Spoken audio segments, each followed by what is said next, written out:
case you missed it, it's the top 5 sports talkers of the day. Now, it's time for Dan Barrero's Top 5 at 5. Brought to you by Gutter Helmet of Minnesota. Never clean your gutters again. Learn more at gutterhelmetmn.com. Yada, buddy. How's Yada doing? How is he processing the Kyler Murray experiment? Is he on board? Probably. Yeah, I'm guessing. Okay, just wondering. He Let me know has a via the phrase Brad for Sean it. Brian KFAN text line. What's that? I can't remember what it was, but I've heard him say it a couple of times. I don't know if it's Kyler Conundrum. It's Kyler something. Nordo, if you're listening, you could tweet at me. Right. I can't remember exactly what it was. Anthony Edwards. In or out? Well, it was out for a while. He's in, I'm told, a great video with former President Just got Barack done Obama. watching it. It's very well done. Is it good? It's nice.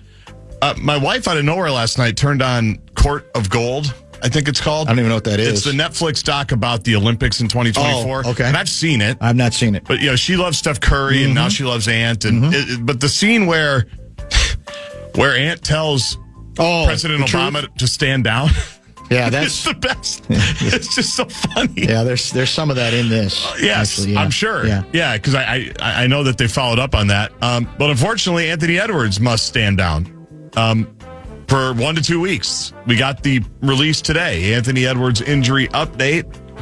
MRI conducted by Dr. Craig Bennett at Mayo Clinic Sports Medicine on Edwards revealed right knee inflammation. He will be reevaluated in 1 to 2 weeks, and further updates of his progress will be provided when available. So we knew last night, right around this time, that he was going to be out in the play-in to the play-in matchup against the Phoenix Suns tonight. The Wolves are 2 games ahead of the Suns in the final regular playoff spot.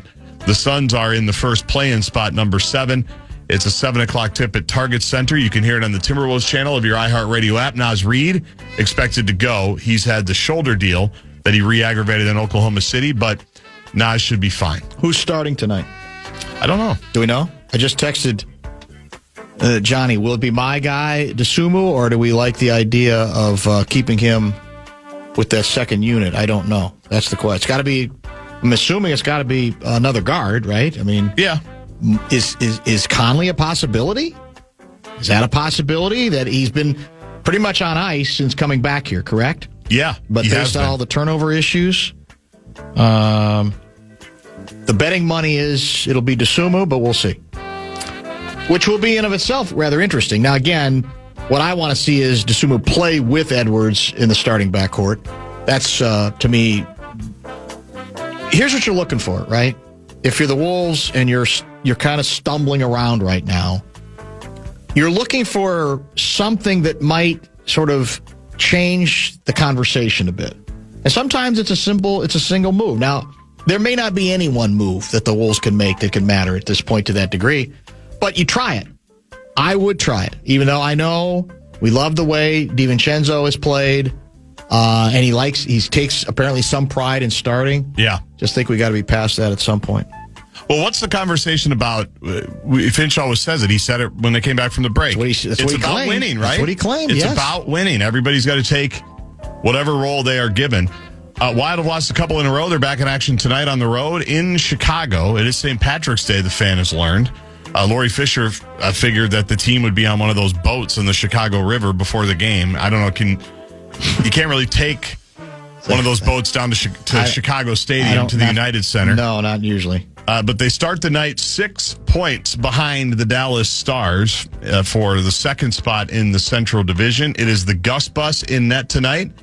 Jewel Eriksson Ek is out. He is day to day with a lower body injury. Russo furthering that story a little while ago, saying that Eki is likely missing at least 3 games, according to Enough Said co-star Bill Guerin. You can hear that game right here on the Fan. We are out at 6:15 because that game starts a little bit early. By the way, Gaardsy's conscience is checked in to also remind us that Nick Foligno is returning to Chicago. Oh, terrific. And the Wild are 17-0-1 in their last 18 games against the Chicago Blackhawks. Well, to my conscience, I'd say, let's make sure we're adding to the right side of that total tonight. I mean, you're setting it up right now for there to be even a bigger alarm fire if we lose tonight, right? Oh, that would be, yeah. You throw that out there now? Yeah. They don't play well tonight? Yeah. Not going to work. Well, then is Heinze on, is he on a watch list? Maybe. I don't know. I'm just asking. I don't know. It's a fair question. Be kind of late. Yeah. Who do you have I wonder coach? what the latest is that a coach has ever been fired. Not Yeah, right. literally fired before the end of a season. I'm sure we can I'm find sure it's it. happened a few times. Yes. More than we'd like to think. I'm sure. Well, didn't Mike Malone just got fired? Was it last year or 2 years ago? Like right before the playoffs? You're right. Must have been last year. That's true, yeah. It was like right around this time. And the reason given there allegedly was the acrimony between him and the GM, right? That was a lot of it, that no one's getting along. Correct. We should head to break so we stay on schedule. We should mention real quick, though, University of Minnesota. Yeah. Brad The Frost. women's hockey coach fired, right? 19 years. 19 years. How many titles did we win? Four, I believe. think, right? Yep. He is out. We were 26-12-1 this year. Lost to Northeastern in the NCAA quarterfinals by a score of 4-2. So Mark Coyle makes that announcement. We're looking for a new hockey coach, and the betting money is we're supposed to get the Ohio State coach. She's an alum. Yeah. So that's the theory. Brad Frost, I'll say top 3 all-time dude. He's been on the show a number of times. Absolutely. I check in with him every 6 months or so for podcast stuff. Like as good a guy as you could possibly have. The reminder is 19 years. Yeah, exactly. Is that no one's ever immune, no matter how high to the mountaintop you get to, if you don't do it recent enough or you're viewed as being in a different place for better or for worse. And I'm not going to pretend to know exactly all the ins and outs of the program, then you're still going to be vulnerable. And so we now are looking for a women's hockey coach. All right, let's try to stay somewhat on schedule. Don't forget Louie in about 15 minutes.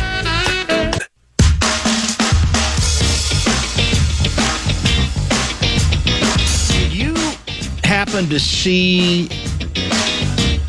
the quarterback to wide receiver style pass from Caitlin Clark to Paige Beckers for a touchdown? Today? No. Today, moments ago. This is World Cup qualifying. USA versus La Roja, España. Okay. USA is up 66-52, comfortably ahead, and with about 7 minutes to go in the final period.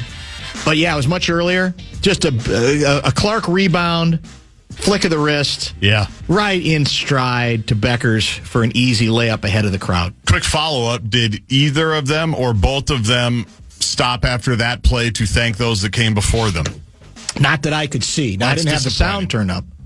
That's not very grateful. No, it doesn't seem to be very grateful at all. They were it's a nice combo. Is it the top 2 or 2 of the top 3 recruits of that recruiting class? Gino got all the heat a couple of years ago. Right. Clark wanted to go to UConn like everybody, or at least was interested in it, right? And Gino never really recruited her. And so 2 years ago, everyone's like, what's wrong with Gino? It's like, well, there was a girl named Paige Beckers who was pretty damn good. They could have played together. Maybe they could have, but she'd been injured for a couple of years. It was like out of sight, out of mind. So that's the cool part, is that Beckers now back healthy, obviously won the national title a year ago, and now she's back on that path that everyone had for her. It's great to see those two playing together. I'm sure it's a blast for them. It looks like it's a lot of fun, that's for sure. Sick of these flurries. Vision is blurry. Love Kyler Murray. Wolves in 5. By the way, speaking of Kyler, I sent to you yesterday, and I never mentioned it. I sent you to some video, an audio, I guess it would be for radio purposes, kind of a mashup of Kyler Murray opinions. Did you ever get it? Did you vet it? Because I don't think anybody swore on it, but I can't swear to that. I didn't. I have it in my email, but I haven't listened to it. Keep it in mind. The reason I sent it to you was to prove that I have no problem with positivity on Kyler Murray. All opinions are welcome here. I just want it all included, and we'll play it maybe later today once you vet it, or even tomorrow, because it's a number of people, some well-known, some not so much, praising the Vikings' move. I have no difficulty with that, and as proof, we'll play that a little bit later in the broadcast. See, this is what's unnecessary. Is Clark available to play for the Vikings at quarterback? She's got to be taller than Kyler. And she doesn't have any interest in video games. Lazy narratives. There you go again with these lazy narratives. Thank God we're going to have The local jackals here are going to shatter all those stereotypes. They were made up. Nothing to them. That's why he was available, because there's nothing to them. Lou Raguse is at it again. See what he did? I did see this video, yeah. How is a kickback not fraud? A new audit found that Minnesota's DHS would not investigate allegations of kickbacks in welfare programs, wrongly believing it was not authorized to do so. The cases did not get referred to law enforcement either. Is it ever going to end? Seriously, the revelations coming out of our culture of fraud, they just keep coming. And in this case, again, from a reporter I trust. How is a kickback not fraud? A new audit finds that Minnesota's DHS would not investigate allegations of kickbacks in welfare programs, wrongly believing it was not authorized to do so. And yet, the cases didn't get referred to law enforcement either. It's just, I don't think it's ever going to end. I really don't. I think it's going to go on and on and on. I have one other unrelated. All these items are kind of, I guess you could say, unrelated. Let me scroll down and find it. Keep going and going and going. Here it is. Here's your headline. President Trump warns NATO faces, quote, very bad future if allies fail to help U.S. in Iran. This was like for a couple days ago. It's ominous. To which a guy named Michael Weiss writes, after a year of threatening to go to war with one NATO ally, a boorish campaign to treat another ally as a colony of the U.S., and the denigration of all who fought and died for America in Afghanistan, he has the gall to say this. It's astounding. How does that make, even in Trump world, any sense? I know a lot of the Trumpers got off on the way he would challenge our allies. They're not doing their fair share. We mock them. We ridicule them. We even threaten them. But is it logical to think that if that's your decision, because you call them as you see them, that at the other end of that, they're going to go, what do you need? What can we do for you now? After you mock us, you ridicule us, you challenge us, you threaten to invade us. It's astounding. And by the way, the update today is, in true childlike fashion, it's, we don't need you. Europe, closer to Europe, we don't need you. We never needed you. Even though I just threatened you 2 days ago, we didn't need you.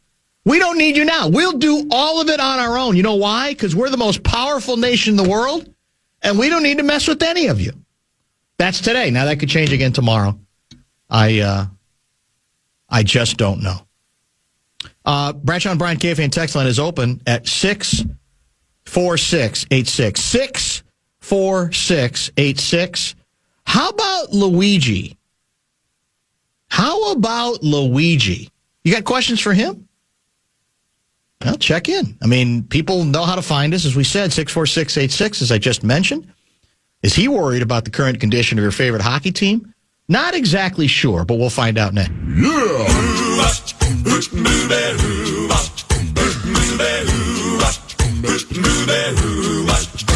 Well, she sneaks around the world from India to Carolina. She's a sticky-fingered filcher from Berlin down to Belize.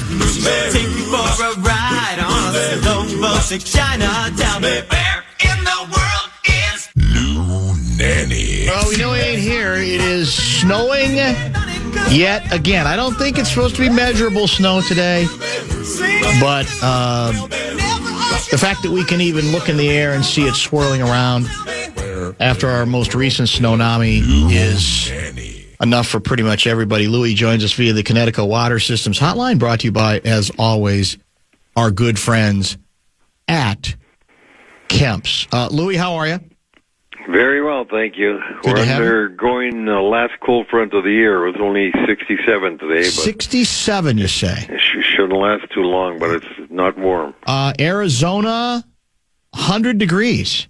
Yeah. How about that? A little early for that, isn't it? Yeah, well, I'm glad they're getting it now because I've got to go there in 2 weeks and I don't want it that hot. Yeah, I understand. Even if it is a dry heat, doesn't really matter. I don't put my head in an oven. That's dry, too. That's, not advised, that's for sure. Man, the texts are pouring in.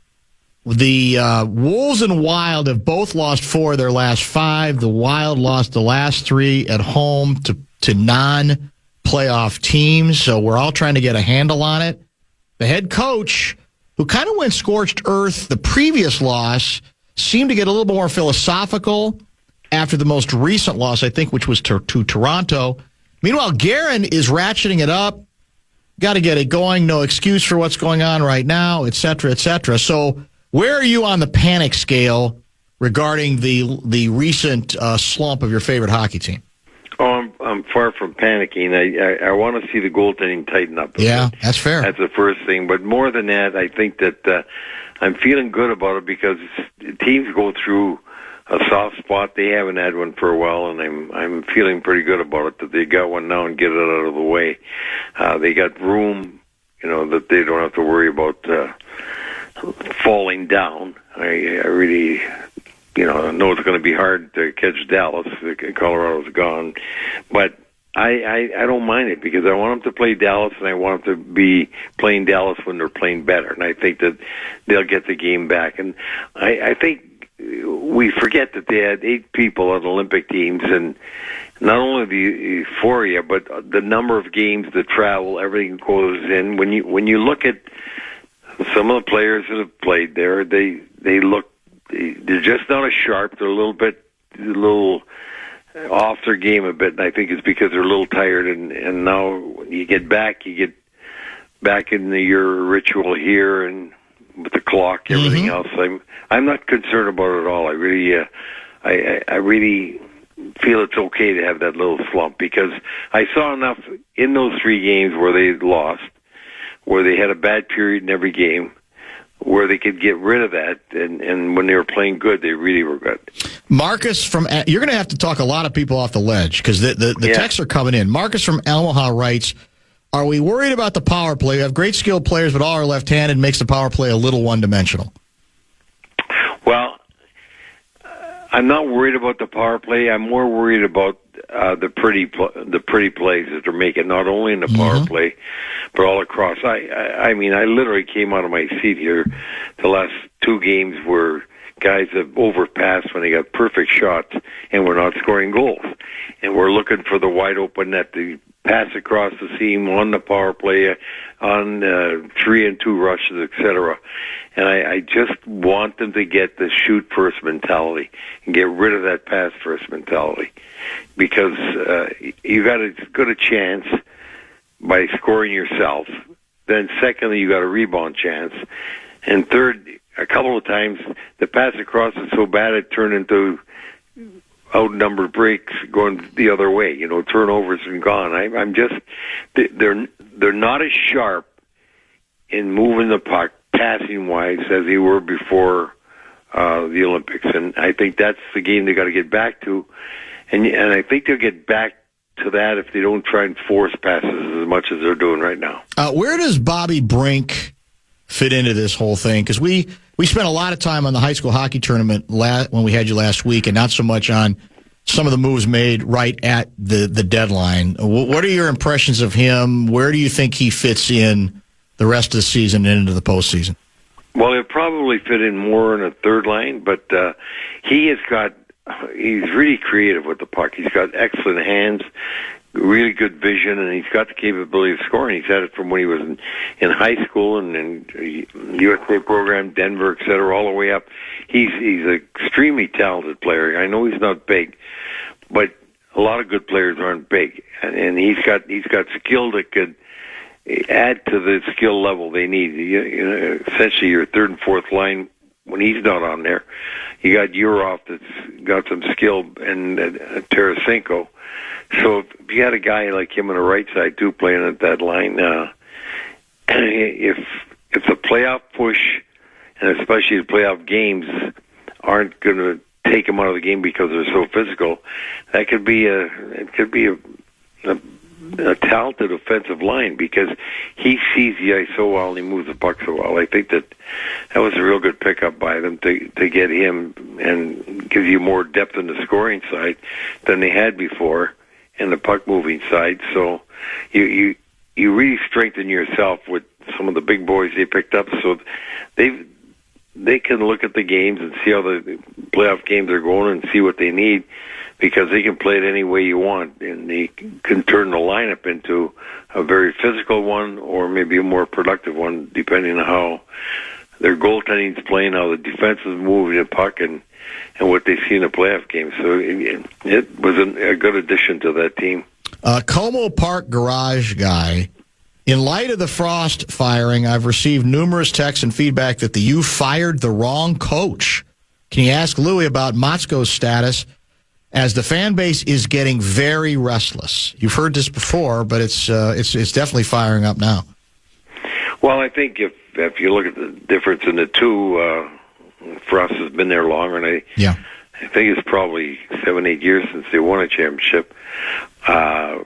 The Gophers had a bad year, and I really believe, I don't know anything. I'm not saying this from first-hand knowledge, but I think Bob's probably looking at maybe working this year, Motzko, and then retiring because he's 65. And I know from years back when I talked to him, he was talking about when he probably want to retire. And I think he wouldn't want to go out with the kind of team he had last year. I think he's looking to really improve that team, and then I wouldn't doubt if he retired. And he's had a really good run, and to put him in the same case, 1 year they had one down year. Yes, they didn't win the national championship, but they've been the NCAA playoffs a lot, and got to the Final Four and lost in overtime, but they've had a pretty good run on their. Do you do you expect them to rebound next year?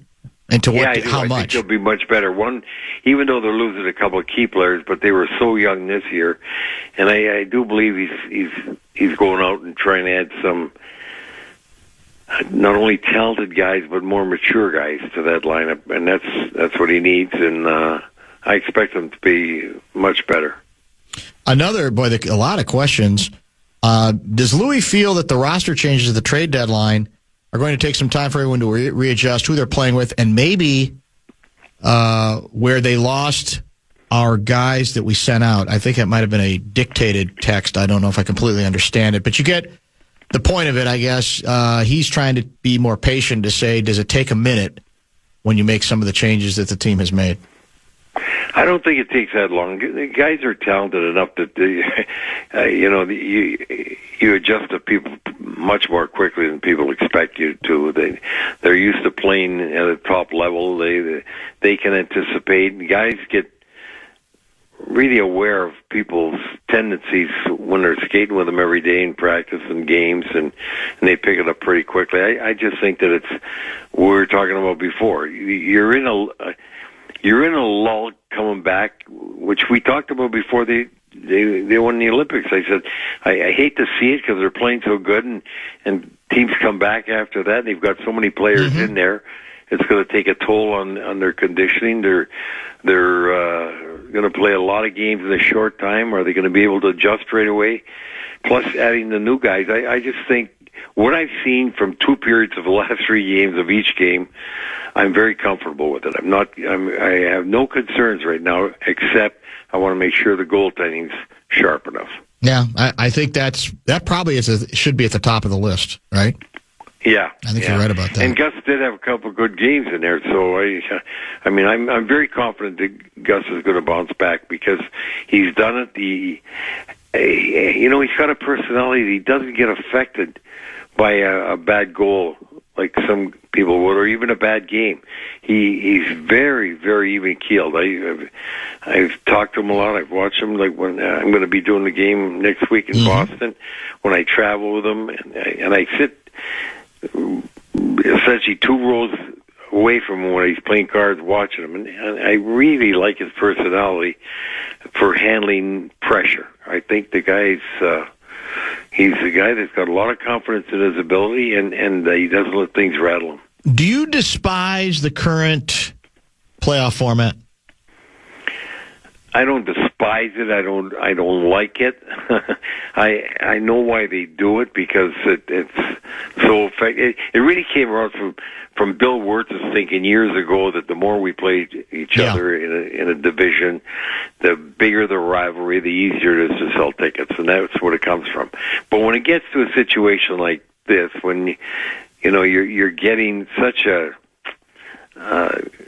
difference in the teams that are playing each other in the playoffs point-wise, that it really doesn't make sense, because that when they first came around, there was a bigger disparity in the number of games you played in each division against the other division. Now it's gotten closer, so the conference itself plays more games against each other than they used to.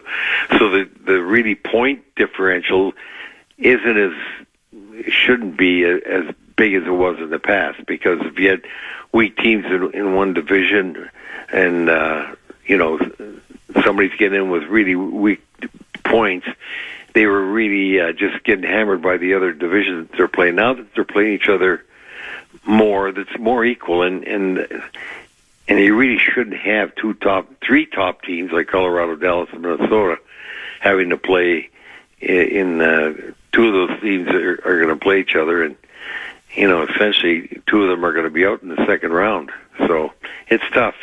319 guy, was there a reason no one stood up for Kaprizov the past couple games? Seems like there were some liberties taken on him with no repercussions. Are they going to need to stand up more when the playoffs come, or is all as well just as a regular season game? That's from Cornelius guy. Well, I don't think that's true, because wild guys will stand up for anybody. But if you look at it, the one thing, when he got in that big skirmish, he punched the guy in the face first. It wasn't somebody standing up for him. A minor he was point. right by the net, and he gave him a right hand. And I said, my goodness, even if he's a lot bigger, the guy's still going to react, even though Kaprizov's smaller than him. And then it jumped into a big skirmish. But one thing about Kirill, he doesn't stay out of it, and he doesn't back down. Just like Zuccarello. If you watch Zuccarello, what he was doing to Carlo there, Mm-hmm. Carlo gave him a bad cross check, and Zuccarello gave him two back, and then that's what. And then the guy came, a guy Zuccarello's side came from the side, went to jump in on him, and everybody jumped in. You don't have to have any problems. When you got two Folignos now, and you got McCarron, and you got Middleton, they got plenty of guys that'll respond. That doesn't concern me at all. And Bogosian wasn't in the lineup either, so they got enough guys that. Those guys do stand up for one another. Look at Brock Faber. Brock did. He jumped a pretty tough guy after, a couple games ago when he got in that fight when one of his teammates got laid out pretty good. No, they don't have that problem. I guarantee you. The Wild will not have that problem at all. Well, you really get in the way of the narrative when you remind people that he threw a punch. It doesn't quite fit what you're looking for. It's you can't just conveniently leave that out when you're making that larger point. You're 100% right. We got home and home with the Blackhawks, who we've dominated the hell out of it. What was the stat Fallness gave us? 18-0-1 in the last 19? 17-0-1. Maybe it was 17-0-1. How does one explain that?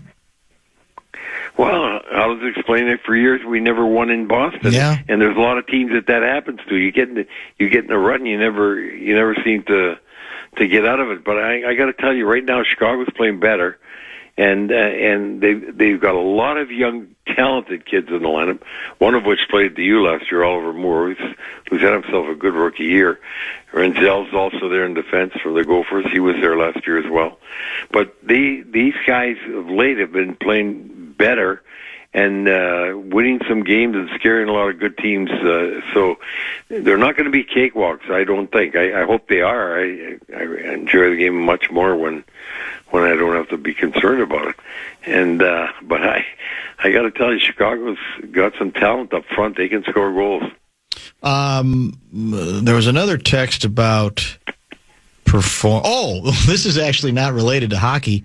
Debbie from Lakeville checking in, reminding us, well, I'll just read you the text. I was wondering if Louis has an amazing meatball recipe like Bill Guerin claims he does.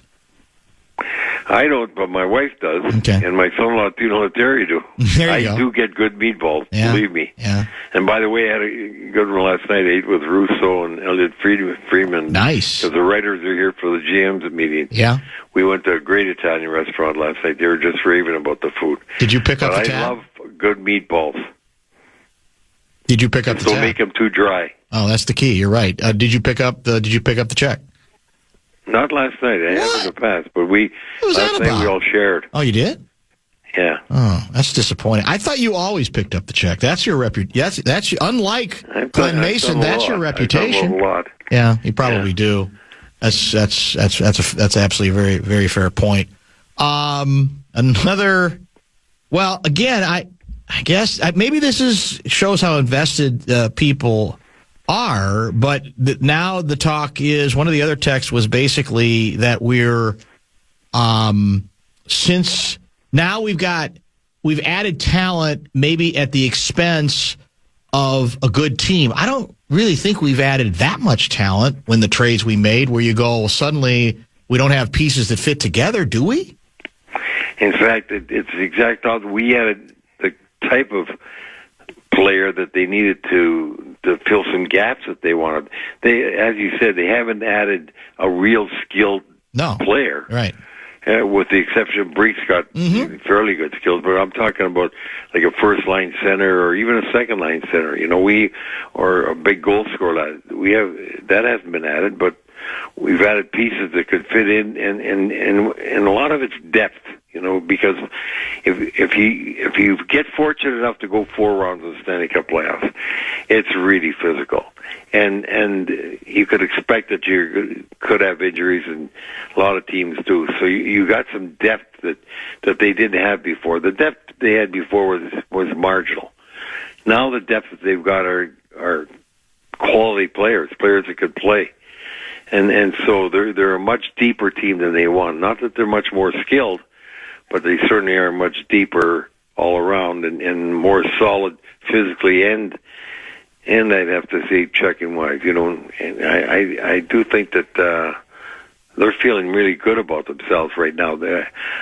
As much as Bill sounds concerned, Bill, I think he's just thinking, just get back to playing our game consistently, play the whole 60 minutes, because he knows the team is good enough to win.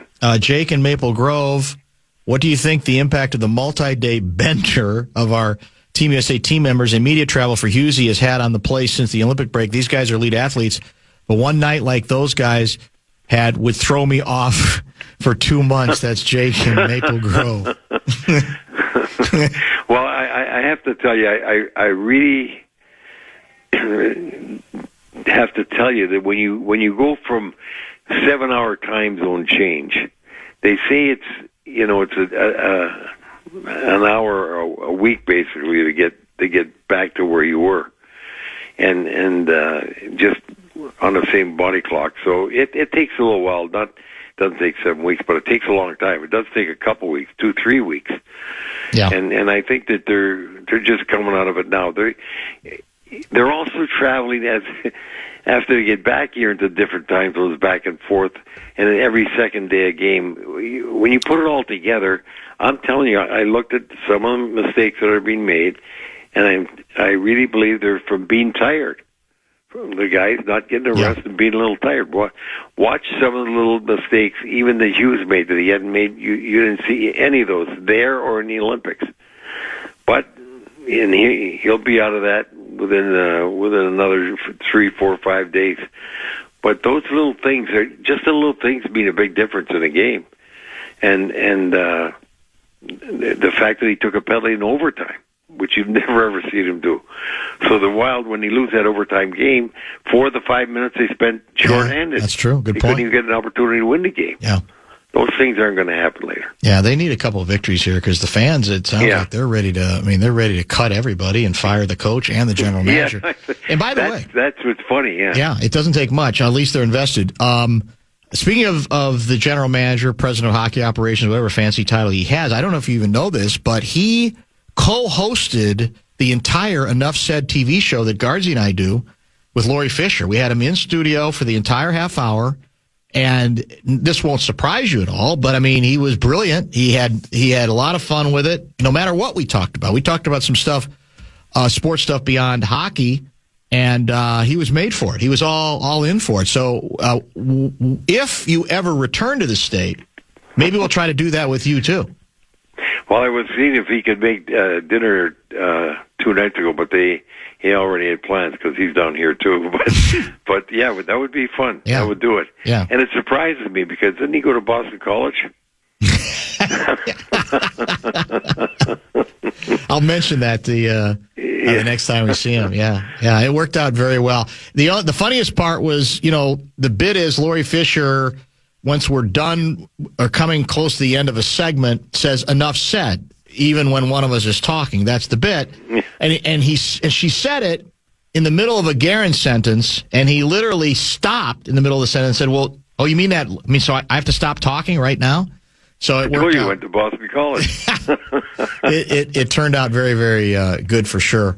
Real quick, are you interested in weighing in on the big Vikings quarterback move? They've brought in a veteran free agent named Kyler Murray from Arizona at a cheap price because the Cardinals just are paying him like $36 million to go away. And we said, okay, we'll try it. Were you in favor of sticking with the kid and letting him, suffer a little bit and learn the position, or are you all in on adding a veteran presence to the mix? Well, before I answer that, I'm going to tell you, you'll be interested to know that the Palm Beach Post yesterday picked the Vikings to win NFC North. Is that right? North. Wow. With that move. Yeah. Interesting. With that move, yeah. And I actually liked it. I know that he hasn't got the size of 6'3", 6'4" quarterback, but I've always enjoyed the fact that he can run so well besides pass so well. And I do think that that was a good addition. It's going to put him in a spot where I think that they've had, the 2 other quarterbacks played last year didn't quite cut it to where I think this guy's going to go. And the way Murray's had so much success with Hopkins as a receiver, when you think him having Jefferson there, I think Jefferson's probably having a few pops right now, celebrating. Well, he's due, man. He's got to be ready to play with somebody who could throw him the ball, because he's got to be sooner or later thinking about these are my peak years. You don't want to waste those, right? If you're a wide receiver, and there's no position, I think in sports, more dependent on another guy at another spot, right? Wide receivers can be great, but if they don't have a quarterback who can get them the ball, they're stuck. They're helpless. Well, when you think this, he even got 1,000 yards, which made it 6 years in a row last year. And McCarthy's, he's still got time to get good and develop. But Jefferson being able to do that under really tough conditions, let's be honest. And now you get a guy that can really throw the ball and will throw the ball to him. And I don't think is afraid to throw the ball, just throw it up in his vicinity, knowing that this guy's going to come down with it a lot. I expect Jefferson to have a huge year. I really do. I think that that was a big move for the Vikings. There is no such thing, Louis, any longer as downtime regarding professional football. It's amazing. They haven't been playing football in Minnesota, or the Vikings at least, for months, and it doesn't matter. Every day, they're the most reported on. And people can't get enough. It's remarkable. Well, I can understand it because I'm into it that much myself. Right. I mean, I just absolutely love watching football, and some of these athletes, it's amazing to me. I just think that when you stop to think that the kind of viewership they got, and a lot of it has been developed because of gambling. No doubt. Don't ever kid yourself, because I know a lot of people in our office that didn't watch football. There are a number of women that didn't know much about football as much as they know now, but they got into the gambling part of it, and then pretty soon now they start watching football. Now they love the game, and I think that the popularity of the sport just continues to just reach new heights all the time. And now on top of that, they're developing Europe so much, and I'm not even talking about the Far East yet, even though they've been there, but their markets are so big right now that it's astronomical what they do. So that's why there's so much interest in the game, because I mean, look at the Super Bowl. You get over 100 million people or something watching it. It's not quite where soccer is yet worldwide. Worldwide, yeah. But boy, for the U.S. and Huge. North America, Canada, I mean, even the Canadians. You know why they haven't got a team in Toronto? Because that would kill the Canadian Football League. If you take the Toronto Argonauts That's a great out, point. Yeah. then all of a sudden the only way you could go to Toronto is if you say, okay, we'll go to Toronto and Edmonton and Vancouver and Montreal or something. You have to put in 4 teams. Yeah. Because that would kill Canadian football. Because the Canadians watch it all the time as well.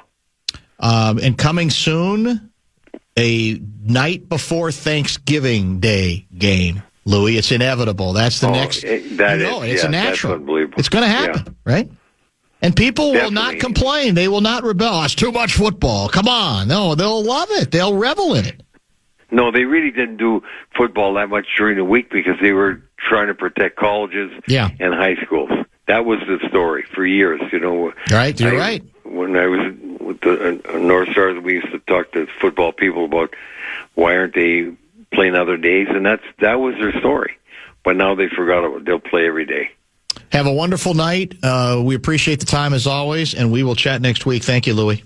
Nice to talk to you. Take care. Outstanding work from Luigi yet again. This coming up is actually our final segment. We're out a little bit early because your Minnesota Wild are starting a little bit early against the Chicago Blackhawks. All of the action coming up right here on the flagship FM 100.3, The Fan.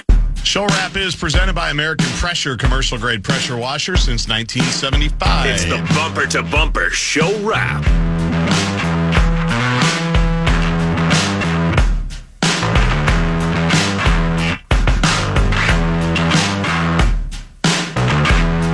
We are out early for this is a national TV game. Your Minnesota Wild in Chicago to take on the Blackhawks at the historic Chicago Stadium.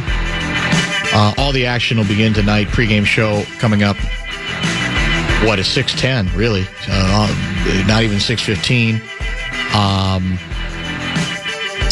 And of course, don't forget your Wolves are back in action at home without Anthony Edwards tonight. That game can be heard on the Timberwolves channel as well. Both teams in a bit of a, I don't want to say nosedive. That's a little dramatic, but slide. A rut. 4 out of 5 in both cases lost. So it's a good night to see if they can kind of get better. Wolves not at full strength. Still favored tonight. I think by 3 points. You're allowed to win without your superstar in a given night. A lot of other teams have. Oklahoma City does it almost all the time, and several other teams have too. And it looks like it's going to be Ayo Dosunmu in the starting lineup with Edwards out. Let's see how that configuration goes. Let's mix and match a little bit. Phoenix is hardly unbeatable, although they've taken care of us. They also are missing at least one key player. Tomorrow, by the way, thank you to our outstanding guest lineup today. Kevin Seifert, football conversation at 3:30.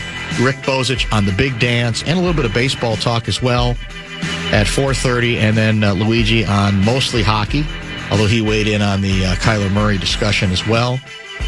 Tomorrow is a Kessler day in studio. And in addition, as we discussed briefly with Rick Bozich, there's a new book out on Larry Bird by a very good writer named Keith O'Brien. Among his books, I think the definitive Pete Rose book, quite frankly. But it's an interesting backstory about Larry Joe Bird and his run at Indiana State University. Some of it you may have known, but a lot of it I bet you didn't. And even a reminder that, guess what? Guess what? He started at Indiana University. Imagine if he'd been playing with guys like Quinn Buckner, Scott May, Kent Benson. Are you kidding me? Would have been okay. Might have been worked out okay, but he didn't. The campus overwhelmed him. They put him in the party dorm, McNutt, quad, and he didn't handle it very well. Didn't like that, huh? And they put him, they roomed him with a player who had probably 8 steamer trunks worth of clothes. And a bit of a swordsman, according to Bozeman. And a bit of a swordsman as well. And Larry Joe Bird was, shucks, I got a couple pairs of jeans, and I got one shirt with holes in it. And which was your outfit to spring training, going all the way back to 3 o'clock.